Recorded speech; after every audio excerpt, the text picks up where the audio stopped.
Are we on? Yeah. All right. So, guys, you saw the ugly behind-the-scenes look of how rolling the fox, roll with the fox. The fox rolling. You saw the fox rolling with himself with a foam roller. Anyways, guys, welcome to episode 83. 83. Oh man. All right, guys. So today, what we're gonna do is I got a question from a good friend of mine and an old school Renzo Gracie guy, Mark, from regarding sort of defense against the knee cut pass. So we touched on it, I think, in one of the earlier episodes, but we didn't go into great detail. So I think it might be a good topic. And since I think it's a good topic, we cover it. All right, let's go for it. So, guys, think about a knee cut pass. Sort of where the distance is. So right now I'm still blocking him. So my block is pretty good.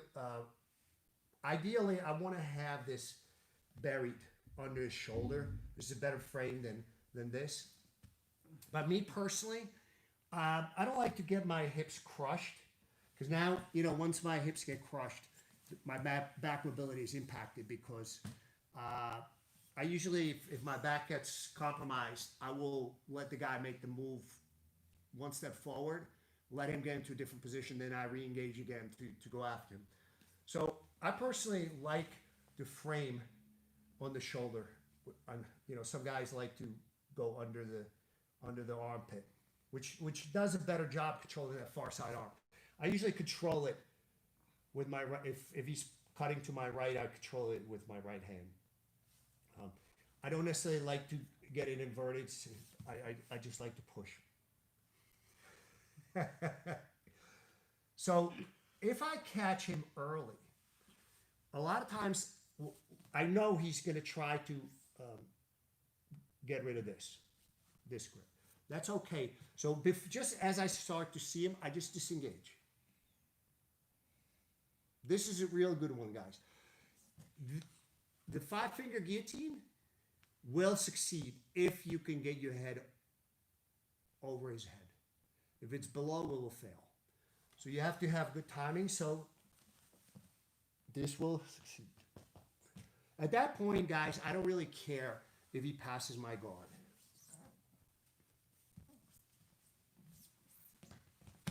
It almost doesn't matter which way he moves. If I have a good bite, at the very least, I'll be able to sweep him with it. So again, if I feel the guy is going to knee cut pass, I don't stay here I don't wait for him to make a mistake. You got guys like Craig Jones and guys that have an amazing, K guard and Z guard, and that's not me.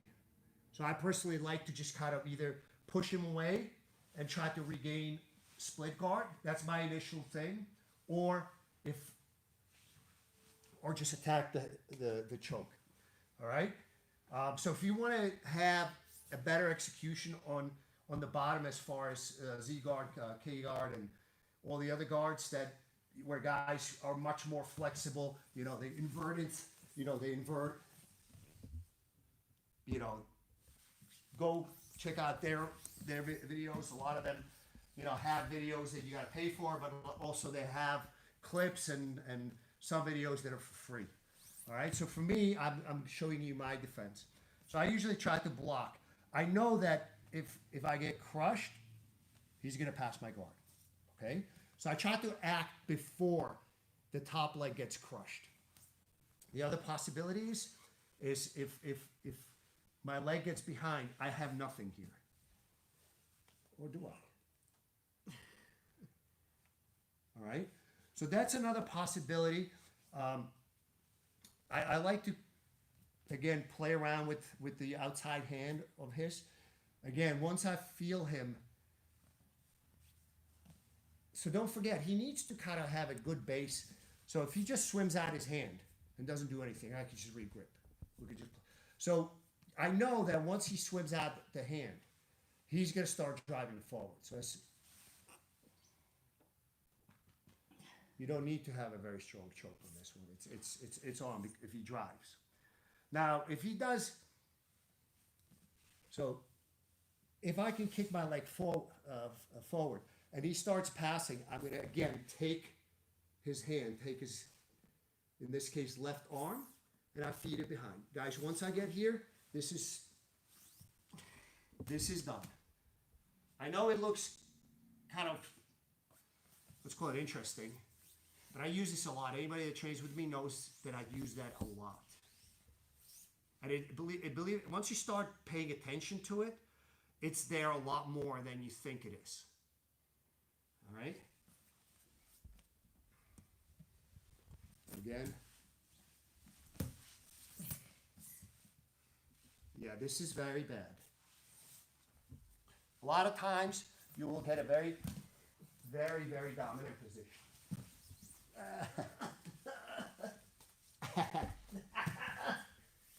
I prevailed. Too late. I got my points. I got my control. 3 seconds have passed. So that's another good grip. But, so I like to act before things go poorly. All right? Another possibility is if you see him getting ready, just put your feet on one of the legs. If I can get inside, this is good too. All right? Let's turn so they can see that. So again, if I can put my right foot on his hip, my left foot in the front, this is good. From here, I'm going to attack immediately. So if I can, sort of the prevention against the knee cut pass is the split guard and attacks. So that's sort of the first line of defense. But that one you have to catch early on. Once his knee starts to cut deep, your mobility is impacted.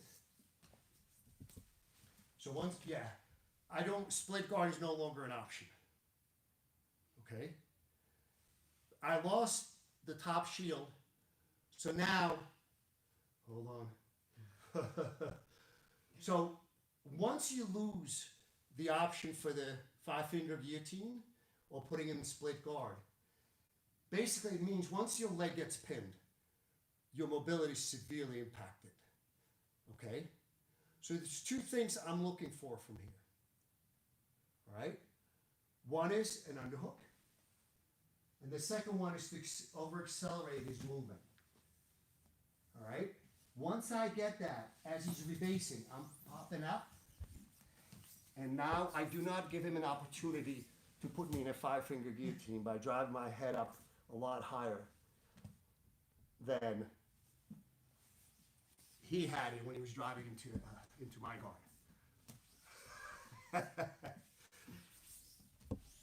Okay? So to prevent a knee cut pass, you have to sort of, again, the prevention is put him in split guard. If he's in split guard, he's not going to be able to do it. Second line of defense is, okay, control the outside hand. As he's swimming in and his head drives in, you have a 5-finger guillotine. Third line of defense is, once he actually pins that leg, it's going to be hard. I cannot invert. I cannot, you're pinned basically. Your hips are pinned. So I have my upper body movement that doesn't do a whole lot for you. If you try to just hold him off, you will fail.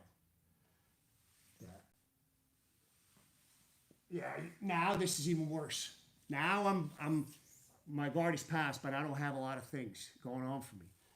So yeah, sometimes if there's not a lot of weight, you can frame and you can try to get your leg back in. But a lot of times, once you lose the mobility in your inside leg, therefore your hips, your best bet is basically to try to now get an underhook. Guys, notice how I'm going for the underhook. I'm not going like this. This is very easy to stop. All right? So I almost invert my arm, bring my elbow in first, and literally my elbow sort of scrapes the contours of my body so he cannot re-swing. Now I will bump him forward. All right? As he's rebasing, I'm going to come up, and I'm going to continue to drive. No, keep the guillotine. Because he tried to hit a guillotine, but he could not stop me from getting around his legs. I'm going to hot dog it a little bit, guys, for you.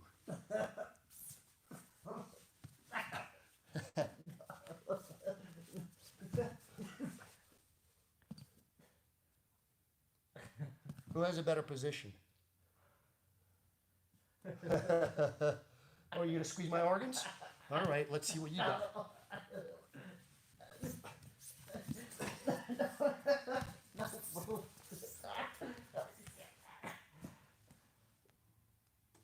I know we don't do headlocks, guys, but this was warranted. I know this is painful, but you asked for it. What'd you tap on? My jaw was caught. Just general mangling? Okay, good.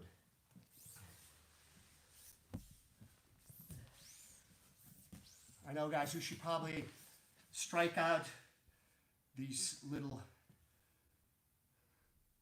are they considered bloopers? Not really, guys. As though, if you know my game, you know I keep going until I get to submission. All right, so let's look at it one more time. So if my leg gets pinned, guys, I'm going from trying to either hit him with a 5-finger guillotine, put him in split guard, attack this arm. I'm going basically to defending. Getting an underhook, I want to get it deep. Guys, try not to let him control your head, because if I get an underhook and he gets, yeah, this is going to be a major problem. Okay? But, so I tried to prevent him from getting under my head with his outside arm, in this case his left arm, all right? And I'm bringing my knee and I'm pushing him forward. Guys, remember, it's very important how you do this. You don't want to just kind of push him, you know, kind of have your knee like this, because he can backstep.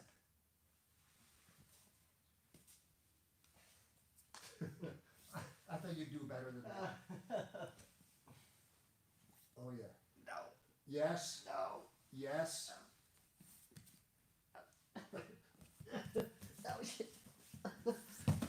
I win. So you got to make sure how you getting the underhook, guys. Don't try to swim like this. Swim with the elbow, get your underhook. Now get the knee behind him and bump him forward. As he's going forward, you're going to try to keep your head on the inside, and now you're going to get a sweep off his guard pass. Now let's see the next step. What happens if you don't get the underhook? Charlie Human is asking, when you trap the arm behind his back, is that a kind of hammerlock? I don't know what hammerlock is. It's not easy for him to free his arm. I do it standing, I do it on the ground. Usually when the guys, you know, people have strength here in the front. Once their arm is behind, the muscles that are sort of try to get you back and get your arms either to the side of your torso or in the front are very small. It's like these shoulder muscles. I don't know what the anatomy of that is, but it's not easy to get that arm back. So I use it as a very strong form of control. Jim Taylor says the hammerlock is a shoulder lock from the arm behind the back. Yeah, you could do that, but you know, he's flexible and Mike's even more flexible. So anytime I try to submit them with it, they just kind of keep squirming until they escape. So I've come to use it more. Yeah, if you have somebody that's a, you know, average flexibility, you will be able to finish them with it for sure. And then lots of peers asking, what if he doesn't get his head close? Would you rather pass loosely? If he's more, if his head is higher, yeah.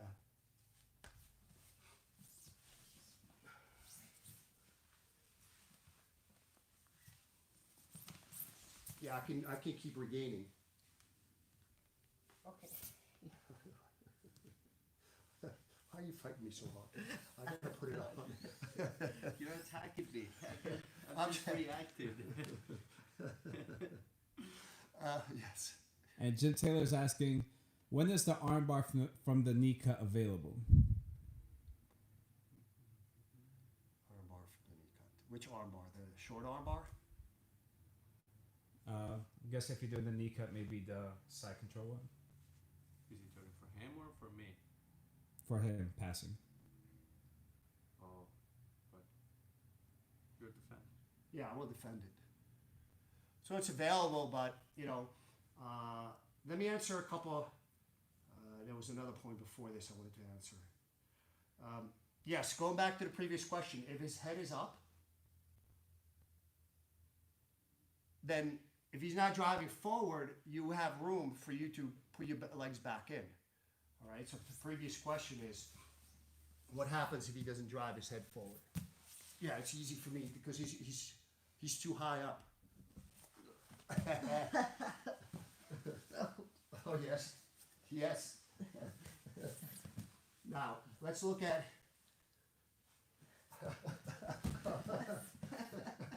we got a show to do. We don't have time to play right back and forth. Go. So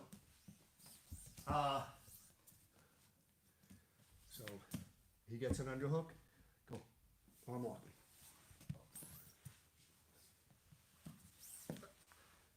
Yeah, this happened because I didn't react. I basically just let him dominate me. So it can happen, but again, if I have an underhook, he can't get the arm. Okay, so I always try to aim for the underhook. So now he doesn't have the arm. So now Enrique's hanging back a little bit. All right. Now look what happens if he gets an underhook under my head. So now he's going to get the pass. Because he controls my head. But I still have the underhook, so I'm going to try to use it. I'm going to try to use it more to slide myself down. I know Enrique's going to try to go for a Dars. And that gives me an opportunity to slide my right shin in. Okay? So again, even if you get your underhook, if you allow him to go under your head, he will get the guard pass. So I get my underhook, but I let him control my head.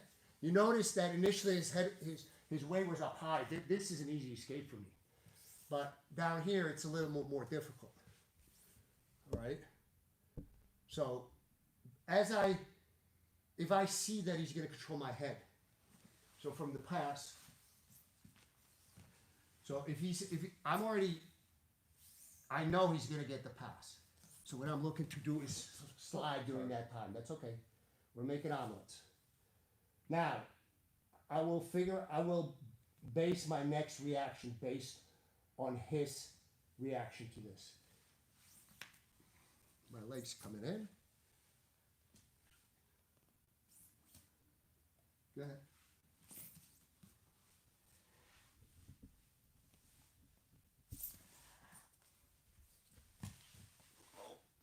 Oh, you did not expect that, did you?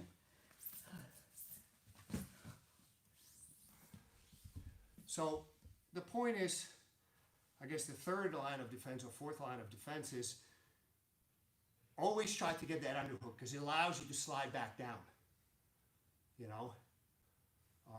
and push him forward. And then I know that if he cannot control my head and I get the underhook, I will get the sweep. If I get the underhook and I see that he's going to control my head, maybe my right hand was too busy trying to push on his leg or on his hips or got pinned. If I know he can control my head, now I know that he's going to get the guard pass. So I don't fight the guard pass because it's going to happen. I position myself into a place that I can attack from the bottom of cross side right off the bat. Skipping that step is very important because if I try to fight it, it's going to be misery. He will pass because he's controlling your head. He may not have the underhook, but if he's controlling your head and his knees are already just about almost all the way through, he is coming through. And lots of peers said, what was that? It's a beautiful transition. Yes, that it was. Thank you. And Jim is asking, do you use your knee bump to make them base out? Yeah, their weight goes forward. So when they base out, they're not putting weight on you. They're not worried about their immediate attention doesn't go to passing your guard and controlling you. Their immediate attention goes to rebasing. That's the time I move. When they go to rebase, when they've worried about their own posture, what they're gonna do with it, that's the time I go immediately into offensive mode. And GM Baseball's asking, what if he doesn't give you the underhook by keeping his hand on your hip and pinning it? Sorry, my attention was on the dipshit that was playing around with his car out in the parking lot. Can you repeat the question, please? I told you guys. He says, what if he doesn't give you the underhook by keeping his hand on your hip and pinning it? Yeah, we're gonna go over that next. So the worst thing is when he doesn't let you get the underhook, he controls your head, and basically he's got the pass.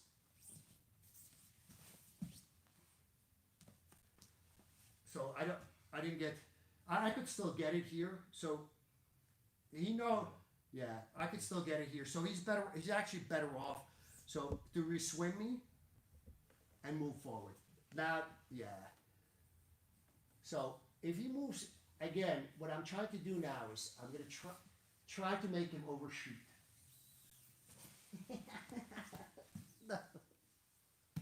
Guys, this is super secret technique. Did you know how I got his weight off me in a very highly compromised position? We'll do it again from a different angle.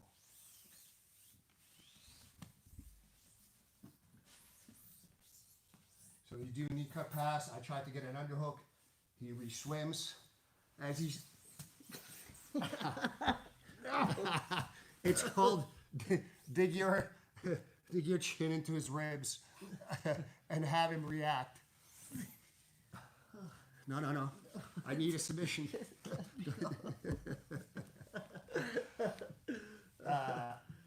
That is highly unrealistic, guys. It is not a secret technique. I hate to tell you this. It's not that magical technique that we've all been waiting for. It's been everyone's asking for. If you have a good training partner and you having fun, by all means, put your chin into his ribs as he lifts his chest off because it tickles or whatever, or it hurts. That's your time to sweep him. But let's assume that this is a more serious roll. So he re-swam me. Notice that so he wants to wind up here, perpendicular. So I know I'm in trouble. So as he's cutting through, I'm making that angle almost north-south. I could possibly threaten to come out the back way. This is not necessarily the easiest thing, is to catch him. Jeff Glover does this, but I haven't had a lot of success with it. Just, guys that know, they just keep their chest. So as I'm going perpendicular, I know he's going to readjust. He's going to rebase. And as he's rebasing, I'm already attacking. Tap.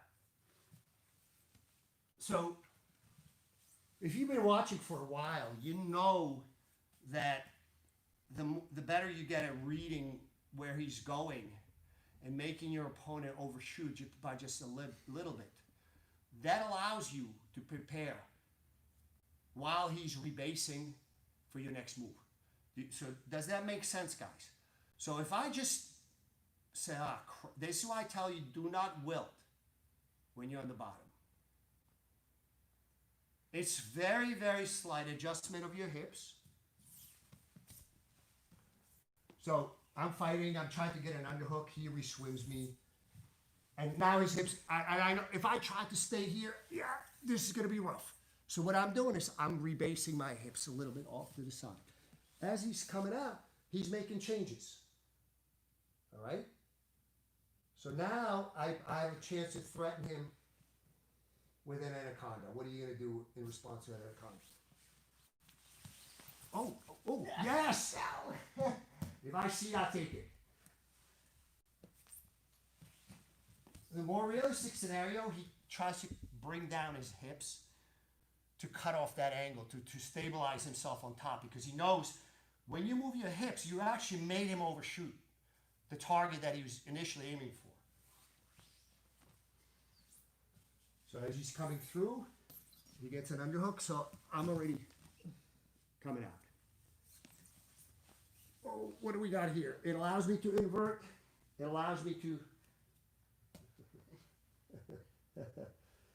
Oh, you're going to try to cowhand me? Guys, let the record show he's trying to cowhand me. So now when you feel bad for Enrique... Yes, it is on tape. I was trying to shake your hand. You all saw that, right? Yeah. So guys, when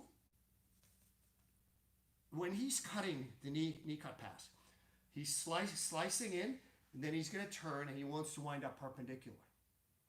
Okay? So it's more like this. If you, as he's cutting through, and he wants to be perpendicular, you start to turn a little too much. So either he has no choice but to follow. Now he's reacting, even though you're on the bottom, he's reacting a little bit to you. Or more likely, most guys will just cut down their hips. As they're cutting down their hips to try to get back into the place where they originally intended to land, this is your opportunity to get some good grips, whether it's on the arm or whether it's to get the knee in, or sometimes the guy just kind of like postures up, smelling danger. You either attempt an arm lock or put him back in guard. And we're down to 5 minutes. Michael Frazee is asking, would you say never accept but keep moving with intention? I never say never. but yes, probably. You said it twice right now.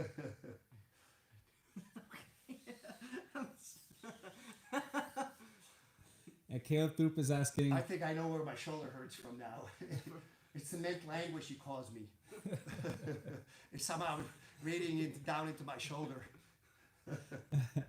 Caleb Throop is asking, what would you say are the advantages of going for that underhook versus going for the single leg? For me, for the guy on the bottom, well, because if I get if you go for the single leg, you have to be in a good place.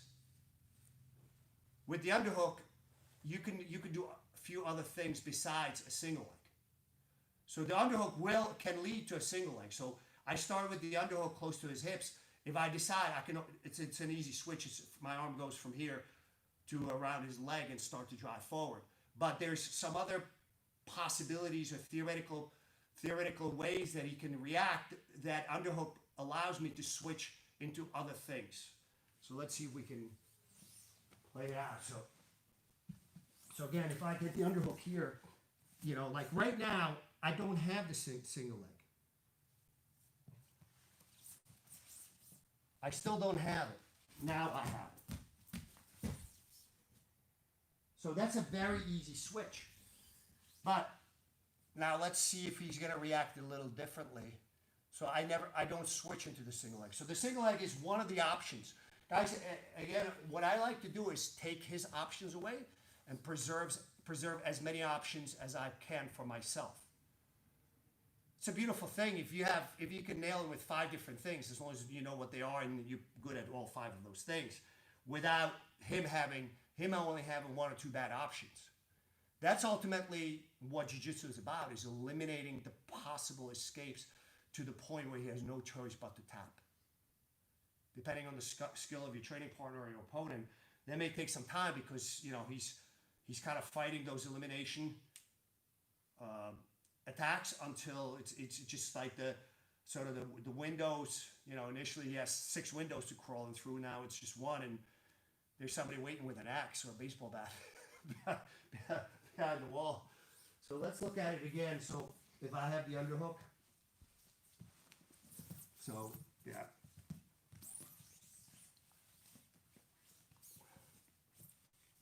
So he reacted a little differently, but I still wind up with something good.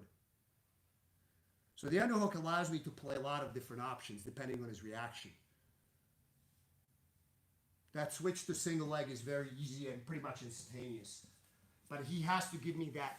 I don't go for single leg especially if I have to reach.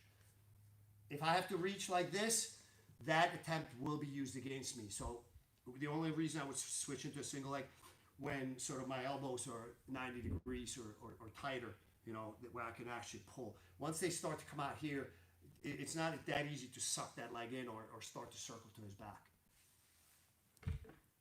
And Ryan D'Souza is asking, how do you deal with knee on belly off the pass? I attempt a knee bar. But don't forget, like, if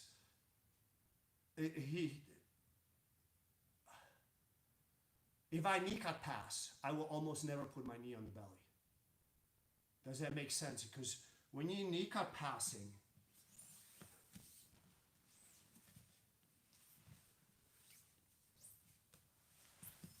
your angle is, you're heading this way. To put knee on the belly, it just opens things up for me.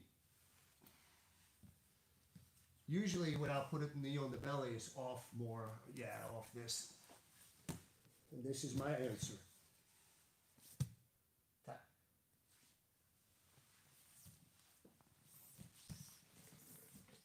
So I don't put my knee on the belly off a knee cut pass because my momentum is traveling diagonally away from him.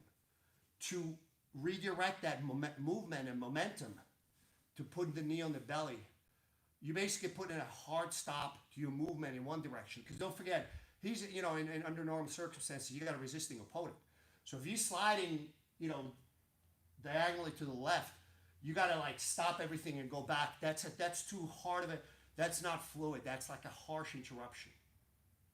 And usually when you hard interrupt something and change direction altogether, it causes you to sort of leave space, especially if you got a savvy opponent on the bottom. It causes you to create space. Don't get me wrong. Like if I'm in trouble, like for example, if he's hunting for my back, I will change directions. But a lot of times I attempt to escape one direction, and then as he stops it, he's the one putting the effort into that hard stop, and I just use that almost bounce off his defensive line to change direction. Whereas in this case, you're doing the hard stop and you're doing the change of direction. Does that make any sense what I'm trying to explain? And Jim Taylor is asking, he specified on this question earlier, when is the arm lock from split guard on bottom available from the knee cut? At the very early stages. Very early stages. So he tries to go, I put my foot on the hip, and then I go. But you could see, like, Enrique kept fighting this. So I got to strip it and be able to do this. Now it's available. Now it's no longer available. Now I'm going into, go ahead. Yeah, how are you going to react? It's okay. It's okay.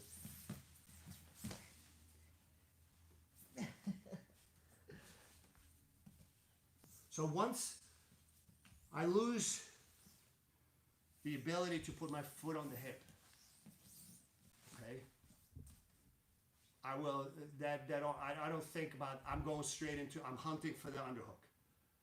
If he starts driving with, there's an interim possibility. If he starts driving with his head, you got that 5-finger guillotine possibility. You can, with the gi, you could do a loop choke, but it takes a little bit longer. I think there was a question on one of the recent episodes about loop chokes. I don't tend to use them a lot. I prefer to use sort of my hands like it's a no-gi, because I find that this movement is shorter than a loop choke. This. And I don't have to hunt for the grip and the gi. I just go. I just get my own grip. Yes, there's some problem with the friction, but you're still gonna have that problem even if you do a loop choke. So, long story short, as somebody is getting ready to knee cut past you, if you could put both feet on the hips, split guard is the way to stop it and attack immediately. You got the short arm lock, you got omoplata, you got triangles, you got inverted arm lock. If he starts to get through and he starts to drive with his head, you have one more opportunity for a 5-finger guillotine. Guys, if you miss it, then you're going to be on the bottom as cross side, so you better make sure you're pretty good at this. If you miss that, or if he just gets too far and not using his head, guys, if you start to threaten it, sometimes just the threat of a 5-finger guillotine makes him posture up. When he postures up, when he brings his torso off you, trying to control your hips, trying to control your body, you have a chance to get your legs back in. Anytime you have a chance to get your legs back in, do it. And then if you miss that, you hunt for the underhook. If he re-swims you on the underhook, if he gets his underhook and controls either the outside arm or your head, that's when you start to pivot away from him to make him overshoot his target as he's completing his guard pass, because as he's correcting that overshooting, gives you an opportunity to escape or go after him. It kind of falls in line with the Lad Sapir's question. What if you can't catch his hand and he sends it to your head? What do you mean? If you can't, and I go under the head. Yeah. Once he controls your head, if he controls your head but you have the underhook, you're going to come out. It's going to be rough, but you can come out. But if he controls the underhook and your head, you basically start to pivot. You start to position yourself for the pass and try to make him overshoot on the guard pass. As he's making adjustments in response to you making him overshoot, that's your opportunity to either put him back in guard or attack. And one last question. This is from Caleb Throop. He says, there are those that slide out on the knee cut. There are those that like to slide out on the knee cut and those that use a sprawl so your knee and shin drives the uke's hips away and extends him. I have seen Enrique doing both. What's your take, and is it depending on grips? You know what he's talking about? So when you finish the knee cut pass, sometimes you steer the hips back, sometimes you sprawl. Oh, okay. Surprise me. It's you have the underhook. Yeah. Okay. So now I missed the opportunity. I still have so now I will use my left leg to try to make something happen out of the underhook. As he's responding, I'm going to get my right leg back in. Okay? Well, what he's asking is, how do you know which one to do? If I don't have From underhook, Enrique's position. if I don't have the underhook, I'll control the hips more. If I have the underhook, it's already pinned. If I pass, Yeah. So go ahead. There is a bit of a, so pay attention as he's doing it. That's my opportunity. That's opportunity exists for a split second to create a scramble.